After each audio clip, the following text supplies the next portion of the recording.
bellach newid roi yn 8 o gloch, so dwi'n meddwl so well i ni wneud dechreuad. It's just turned 8 o'clock, so I think it's best for us to make a start.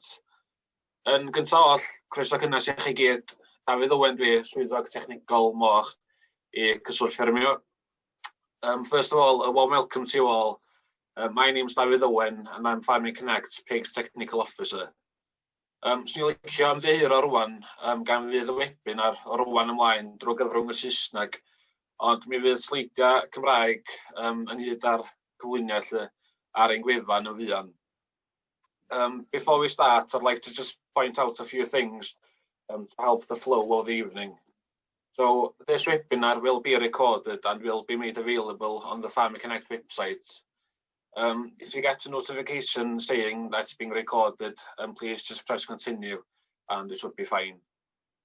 Feel free to ask questions or comments anytime during the webinar by clicking on the Q&A icon that's on the bottom of your screens. And yeah, so click on the Q&A icon and just type in your question. And you can ask your questions either in Welsh or in English, and hopefully Andrew and Sian we'll have time to go through all the questions at the end. Before I pass you over to our guest speakers, I'd like to just quickly draw your attention to the relevant services that Farming Connect have to offer.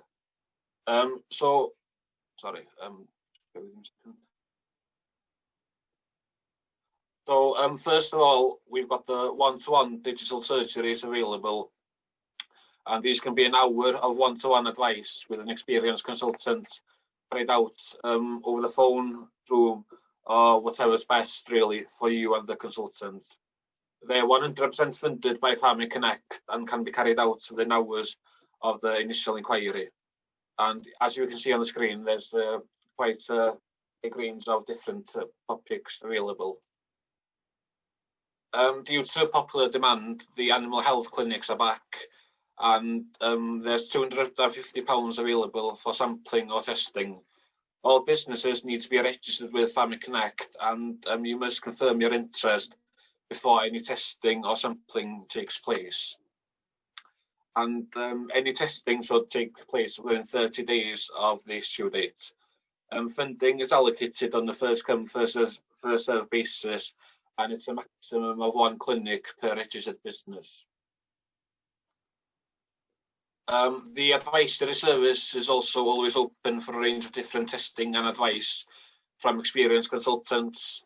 One-to-one advice is funded 80% up to a maximum of €1,500, while group advice is 100% funded, also up to a maximum of €1,500.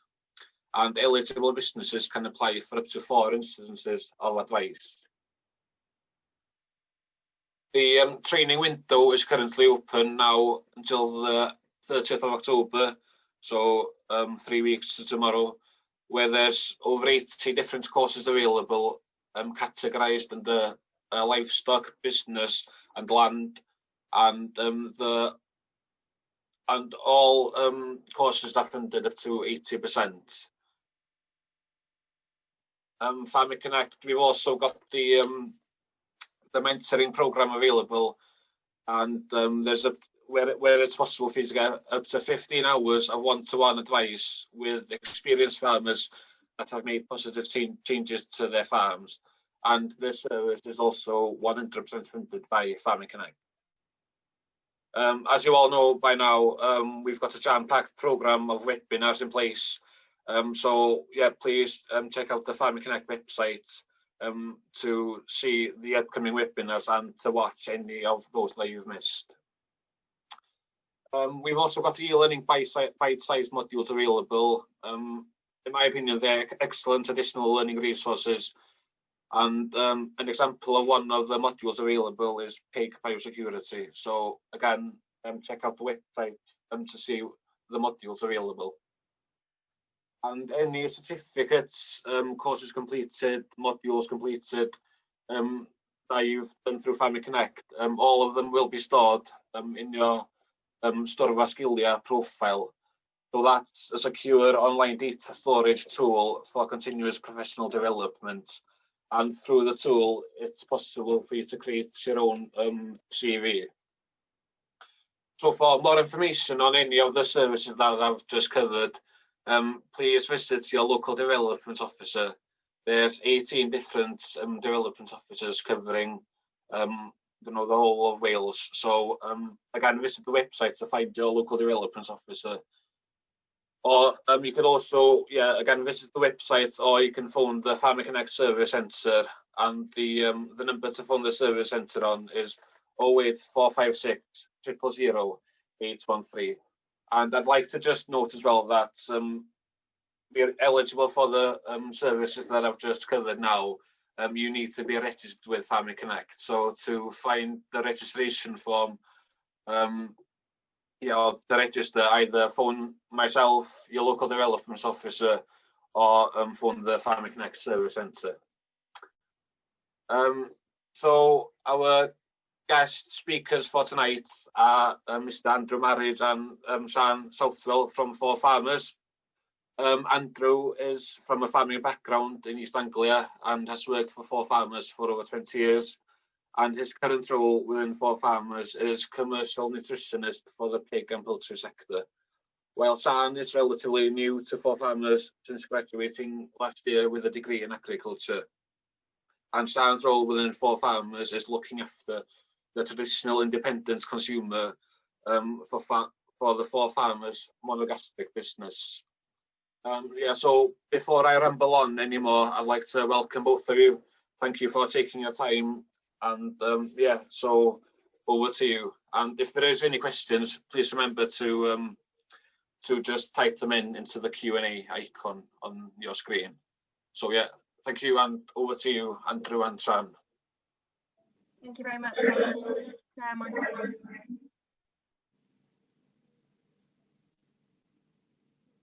So the webinar today is all about pig nutrition. So we've just had some nice introductions there, but my name is Sian Southwell, and my colleague Andrew Marriage will be doing the webinar today. So we've got an agenda together. We will be looking and talking to you about where we work, Four Farmers, just a bit of background, and then looking at the requirements, in particular the sows and gilts, the piglets, and the grower and finisher stages. We'll then be going through the daily feed guidelines, that this in particular with feed intakes and how much would be provided, and then moving on to the water requirement. And then Andrew will be touching on the trace elements included in that feed.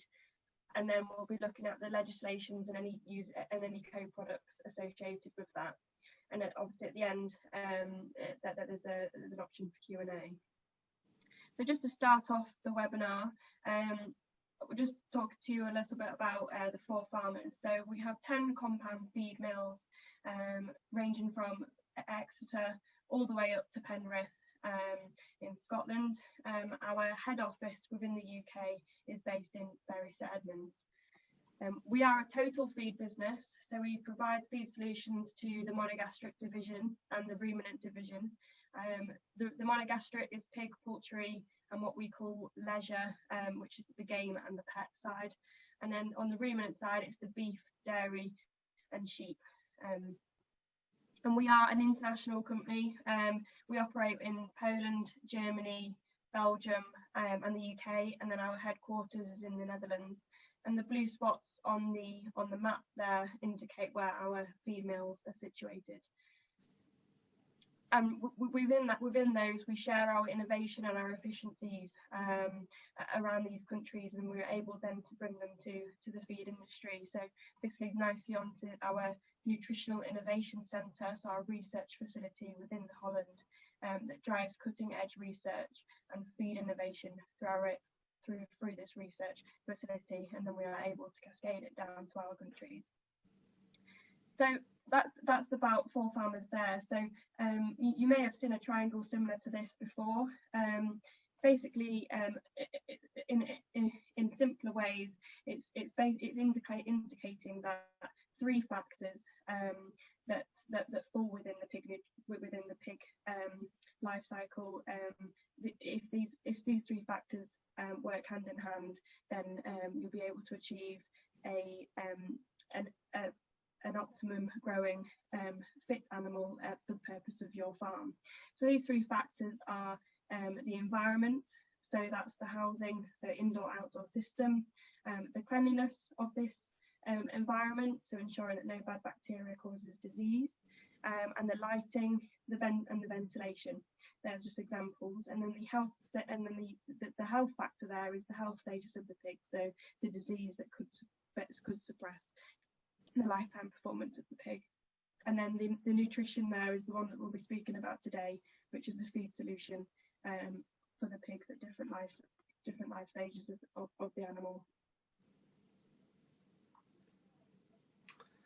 Right, so when we feed a pig, we're trying to meet the pig's needs for its requirements for maintenance. That's just staying alive day to day. Growth, which is obviously a very important part of a pig, rapidly growing animal. Reproduction, as you're well aware, a sow is an extremely profligate animal that can reproduce a large number of piglets. So there's plenty of feed demand there. Lactation, when the sow's suckling all those piglets, and other functions like service and so on. So our feed needs to meet all those different needs, and we tend to do that with slightly different rations for pigs at different stages. But all of those rations will comprise the same sort of 6 general classes of ingredient that pigs require. And so those ingredients, those classes are listed here as carbohydrates, so that's cereals. In the UK, you're really looking at barley and wheat in pig diets. Occasionally you might see some other cereals like oats, and at the moment there's a lot of interest in rye. Carbohydrates provide mainly providing energy in a ration, but also a good protein contribution as well. We provide further energy in a more concentrated form through fats. That's vegetable oils, typically soya oil. And then to drive growth and so on, protein is a vital part of any feed. And proteins ingredients are mainly soybean meal, and then alternative proteins such as rape meal. Wheat feed is a source of protein and fibre. Wheat feed is flour miller's byproduct. It's the term we use for what you might think of as bran. And then we top up proteins with their component parts, which are amino acids. We add synthetic amino acids to diets to get exactly the correct proportions of amino acids to meet the requirements of the pig. And then the final feed category, which features in all diets, are minerals, vitamins, and trace elements. So the minerals, we're talking about things like salt and limestone to provide calcium. Vitamins, all good pig compound diets will have supplementary vitamins in. And then, of course, vital trace elements, which we'll talk about in a little more detail at the end. And then the final requirement of the pig is, of course, water. So provision of water is absolutely vital, good clean water and plenty of it. And so those all together can meet the requirements of the pig. And exactly what that pig requires, its optimum requirements are dependent on the life stage of the animal, but particularly its genetics, and the environment it's in, and to some extent its health status. Very fit, healthy animals tend to put their energy into growing, whereas a disease-challenged animal will use more of its energy and a certain amount of amino acid in fighting disease. If we move on, Sean.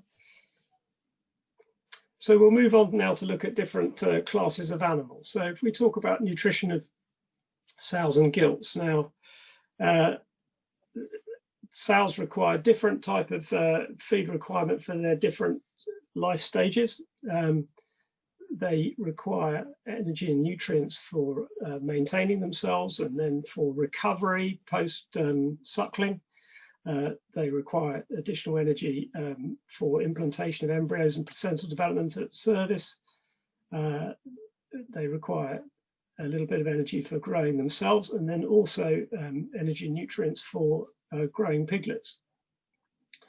And the way we meet all these needs, we would tend to do in sort of larger herds, commercial herds, we tend to do this through slightly different diets for different types of pigs. So you typically have a gestation diet or dry sow diet for the pregnant sows, and then you'll have a lactation diet to feed those sows that are suckling. In a smaller system, you may not have be able to handle two different diets, and so you can have one diet that will do all jobs, and you pay more attention to the amount of feed that you feed. So in lactation you feed higher amounts of feed, and in gestation you feed lower. And later on we'll touch on those kind of feed amounts a little bit more precisely. But you might typically, if you're feeding a single diet to a sow, you'll typically follow our recommended pattern would be a regime of what we call high, low, high. So if we start at the point of weaning, between weaning and service, we would tend to recommend feeding a high amount of feed, almost feed ad lib at that stage. There's additional energy and protein at that stage tends to assist the sow's fertility and the sort of hormonal release and so on to ensure successful service.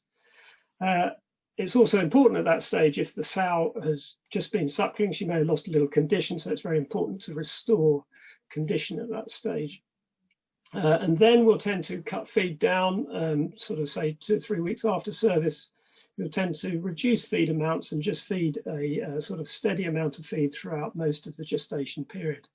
And the important thing there is to maintain the sow and its growing litter, but not to allow the sow to get too fat. And then towards the end of the gestation period at about day 90, we would then look to possibly increase feed again to help feed that fetal growth. At the very end of gestation, there's quite a rapid increase in fetal growth of the piglets inside the sow. And then when after the sow will naturally not eat a lot around farrowing, but shortly after farrowing, as she starts suckling the piglets and producing more and more milk, as that milk demand goes up as the piglets grow, then you need to meet that need with increasing feed amounts throughout the lactation period. But the biggest, the main driver for how you manage your sow feeding is really responding to sow condition. So we'll just move on to the next slide. And this is a little diagram which shows us the range of sow condition. And there's actually a method whereby you can score sow condition according to this table. You don't want your sows to be too thin.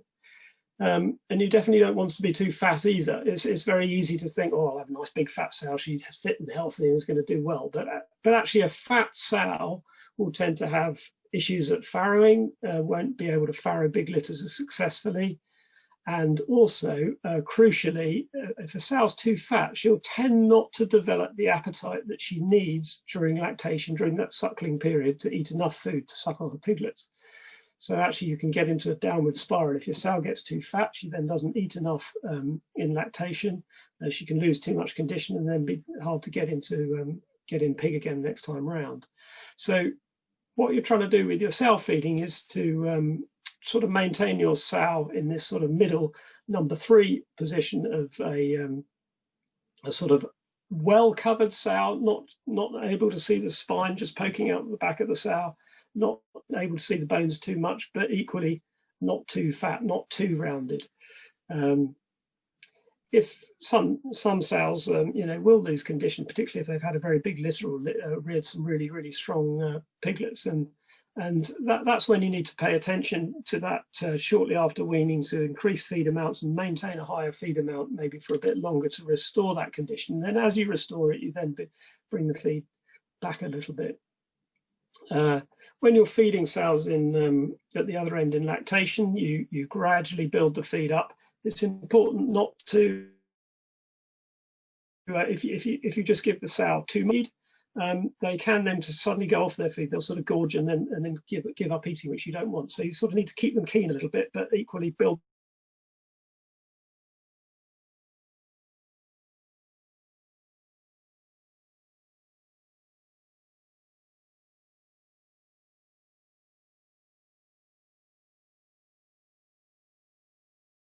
So feeding the sow and the gilt can have a great impact on the pig viability, its development, and the piglet's birth weight and the variation there. So therefore, a requirement to be able to get the feed levels right at the sow stage is essential to enable better piglet's viability and to ensure lifetime performance. But as we all know, piglets do require good quality colostrum from the sow or the gilt, enabled to get the piglet's best start in life. So this can be achieved and helped by effective gestation lactation diets, as touched on before, to ensure maximum output of colostrum and milk can be consumed and given. So the colostrum contains immunoglobulins. These immunoglobulins can help build up immunity within the piglet, and it is essential for the piglet to ensure that they've had enough colostrum within the first stage of their life after birth.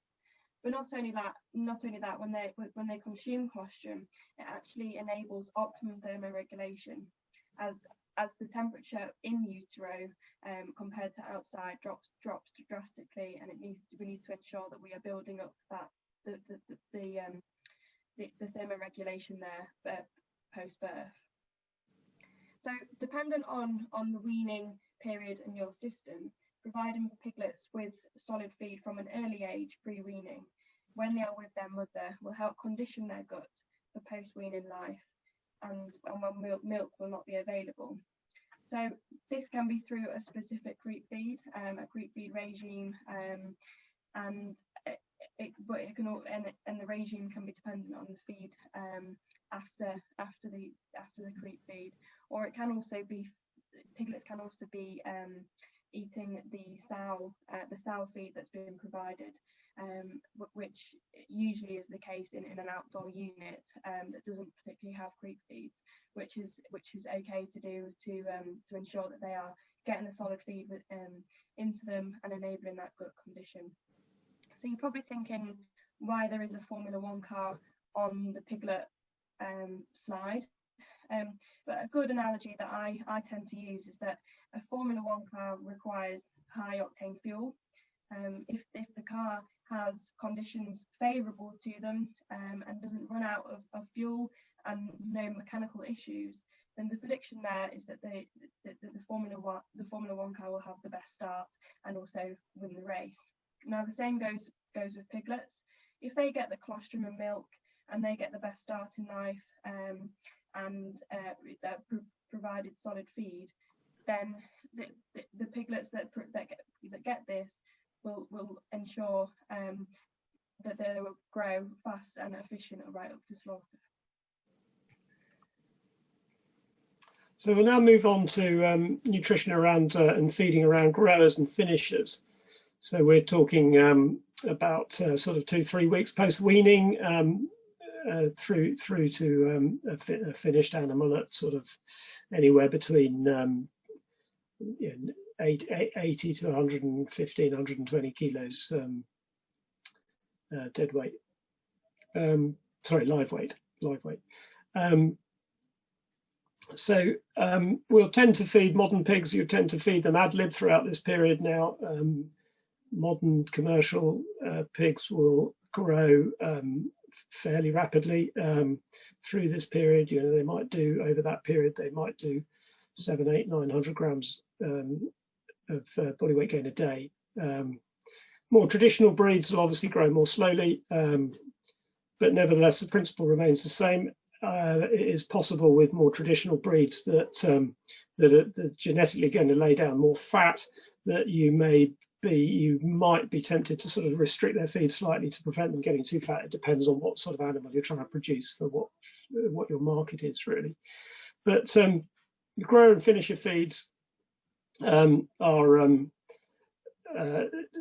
to vary in that grower feeds, you're starting off with a small animal with a relatively low feed intake, so you tend to start with a higher density ration, so it's a more nutrient dense ration with per kilo of feed. It has more energy and more protein, more amino acids in it, and in this little table here you can see a sort of early grower diet might have a crude protein around about 19%, something of that order, or a total lysine of about 1.4, 1.45.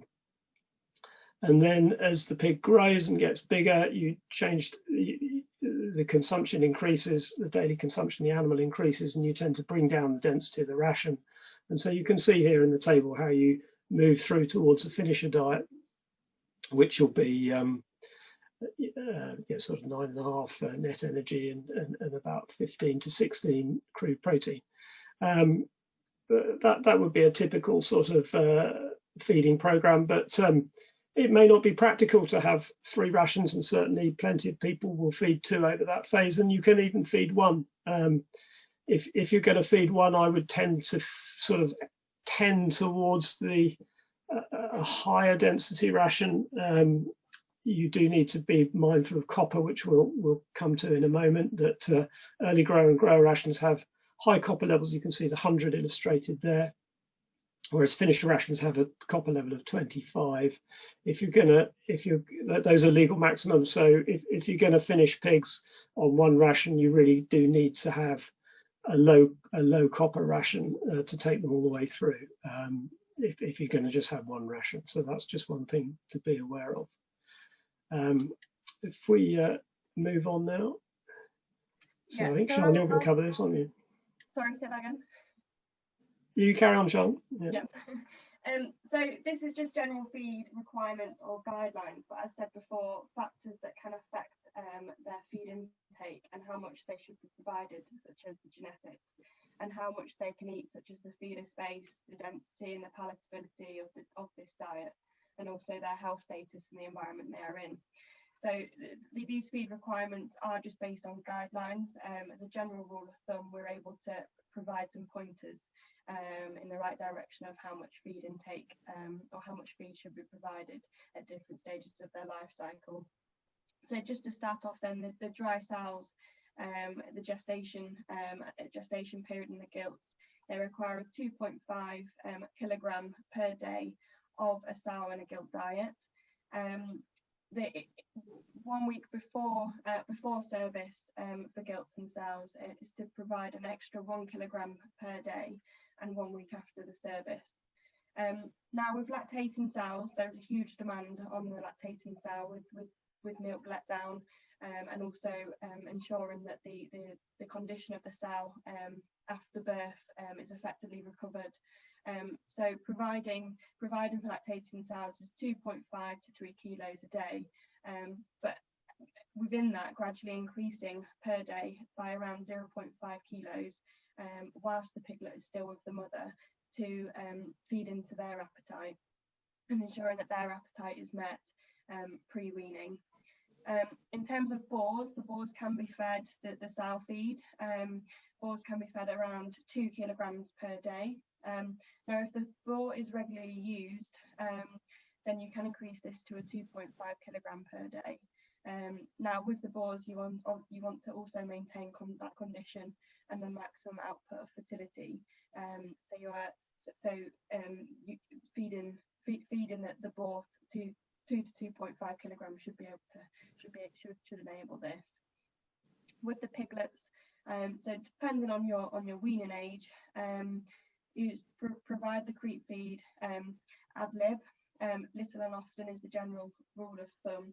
Now, if the piglet is weaned later, obviously these piglets can be fed a sow and weaner diet, or the sow diet, which will enable them to engage interest and copy their mothers by eating it. So this will be fed when the sows are fed.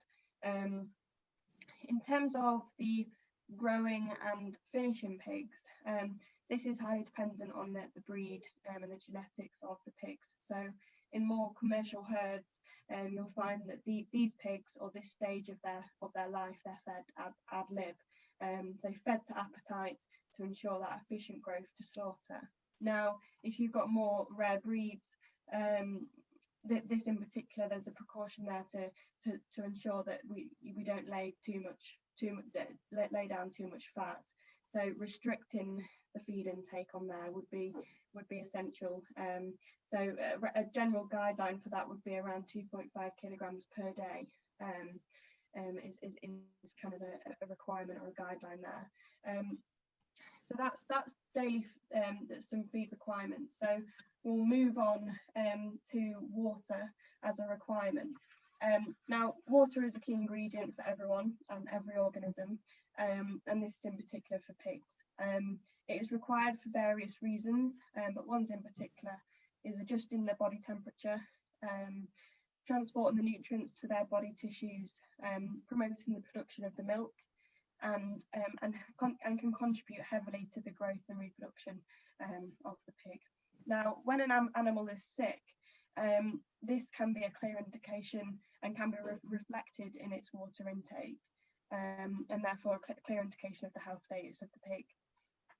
Now, water should be clean, tested with the flow rates tested too, to ensure that the pigs are getting what they required. And water should be provided to them at all times and not restricted.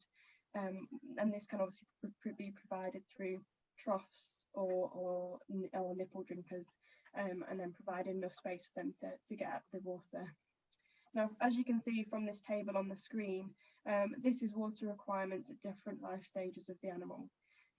So for one to pick out really from the table is the lactating sows. So that's 25 to more than 50 litres per animal per day. Now, to be able to meet the demand of that pig for maximum output of milk, water helps the production of milk. So if it's restricted, it not only affects the sow, but it also affects the piglets. So water is a key ingredient for pigs to be able to be provided to ensure that the feed intakes are there as well. Over to you, Andrew. Yeah, so I'm just going to touch on one or two trace elements now. Zinc is a trace element that's really important for different functions within the health and production and so on, and growth of the pig, reproduction. It's limited, the amount that you can put in feed is limited by law, but it's been possible, or is possible, to put much higher levels of zinc in for therapeutic use in piglet diets just post weaning. So it's not uncommon that diets from sort of, if pigs are weaned at 4 weeks, sort of 4 to 6 weeks, or just for sort of 4 to 5 weeks, might have a higher therapeutic level of zinc. And we're just flagging up here that has been that will no longer be allowed under the latest European regulations that are coming through. So in 2022, that option of using therapeutic zinc will no longer be there. It has been, that therapeutic zinc has been very, very effective in controlling post-weaning diarrhea and such things as bowel edema disease. So if you were using high levels of zinc, you need to be thinking about how you're going to cope beyond 2022. You can look at taking it out and thinking about other ways that you can reduce stress at weaning, looking at water treatment, looking really closely at the whole kind of weaning process and how you can make that better for the pig. And you might find that you thrive without high levels of zinc. There are some people that get on perfectly well without zinc. By no means everybody uses high levels of zinc. So, but that is a change in legislation that's coming up on the horizon. Iron's another key trace element to help control disease and maintain health and growth in piglets. It's also required for hemoglobin production, which helps the carrying capacity of oxygen in the blood. Sow's milk's actually deficient in iron, and so it's important that a piglet has access to an alternative source of iron. Pigs outdoors will, through rooting, pick up some iron, get enough iron from soil and so on. But indoor pigs, piglets do need to be supplemented with iron, and that's usually done orally or injection. So that's just a point there to remember. And then finally, copper. Copper is another trace element which helps the animal's immune system function properly and has a beneficial impact on growth and feed intake. So higher copper diets. Pigs perform better on higher copper diets, but the maximum amount of copper that's allowed to be put in feed is controlled again by EU regulations. And in fact, within the last year or two, the maximum copper levels have been reduced a little. The copper levels are lower in Europe than they are elsewhere in the world, and they've just been reduced again.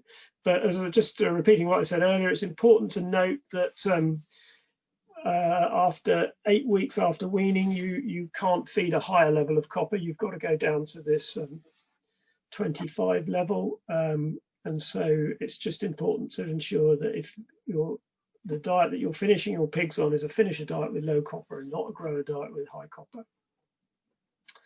And I think that completes my section on trace elements.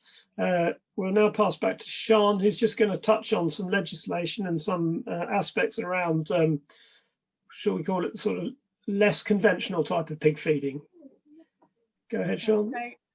So a little bit about feed legislation here. So after the foot and mouth disease in 2001, new legislation came into force that banned any domestic kitchen waste or catering waste that's fed to pigs. Now this is in particular meat byproducts or products that have passed through the domestic or catering waste that has meat in it or contaminated with.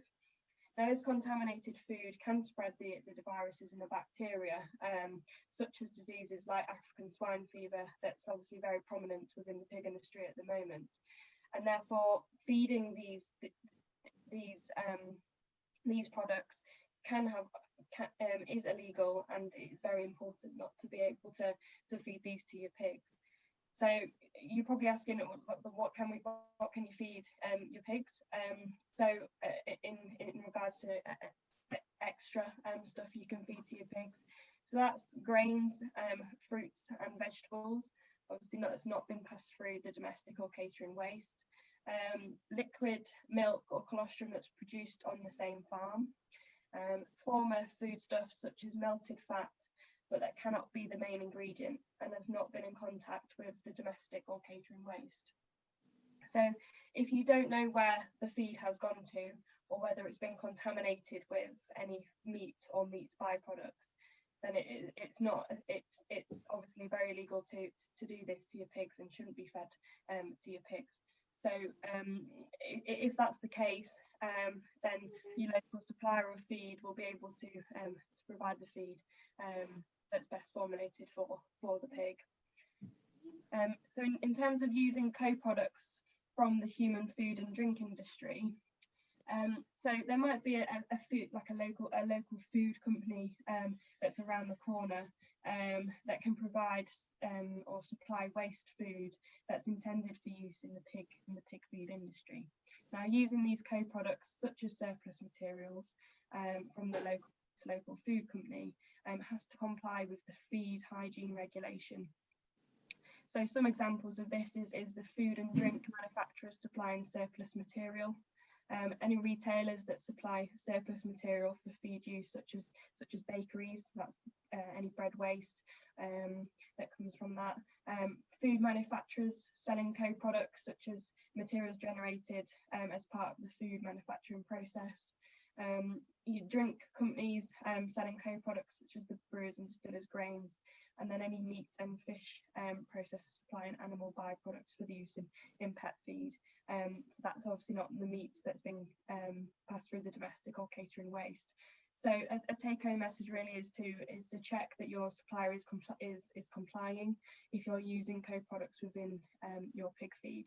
But you have to ensure as well that you are meeting the pig requirements, nutritional requirements. So ensuring that you've got them 6 general classes of feed, as using co-products comes with a level of variation within the nutrient value. So the take-home message there really is check your supplier is complying. So that's the presentation. Yeah, thank you for listening, and I hope that was as informative as possible, and potentially I've got something out of